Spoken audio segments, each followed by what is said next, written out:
One of the people that was working for me in the city come busting in through the door when I was sitting in the office.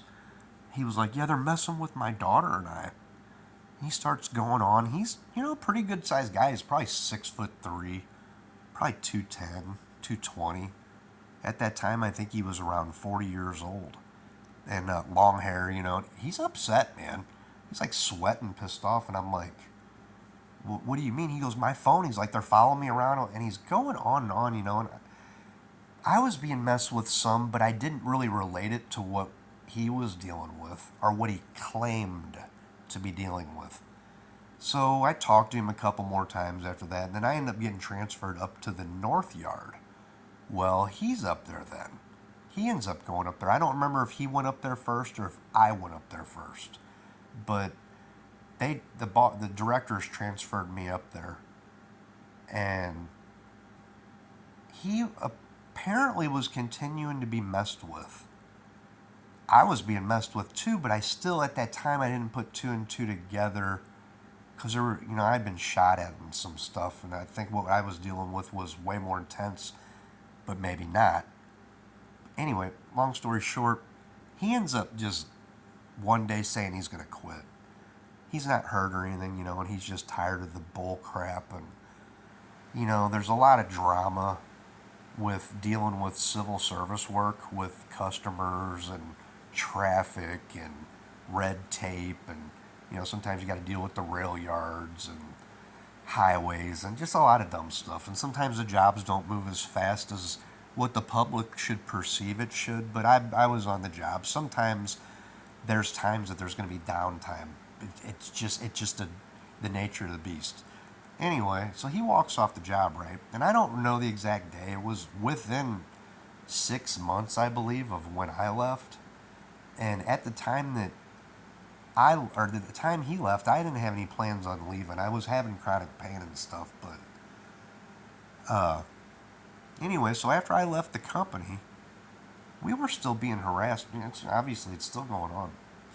But the first time that I really went out of the house by myself driving after being able to finally get my pants back on. Now, this isn't from the pelvic injury, but I did re injure it. I rotated my hip 8 degrees, blew my lower back out. I was having a lot of trouble getting my pants on and off for quite a while.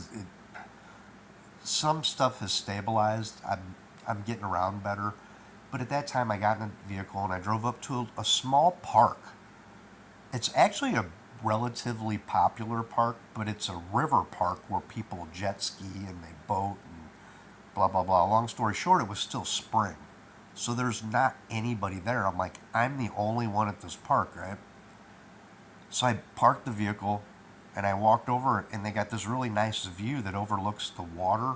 You can see the river and like the pond area where people wakeboard and stuff. And just really beautiful. There's birds flying around, and I was kind of trying to enjoy the fresh air, and I hear a diesel pulling up behind me.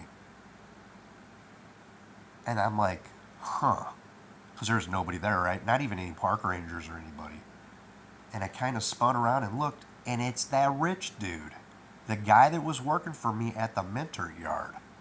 He pulls up behind me, and I'm like, and I didn't have my pistol on me, and I'm hurt. Like, I'm legit hurt, dude. And I never messed with this man. I'm thinking, what in the hell? I'm thinking SA and Bob and all these guys. And I'm like, so I sat there for about maybe 10, 15 minutes. And then some guy that my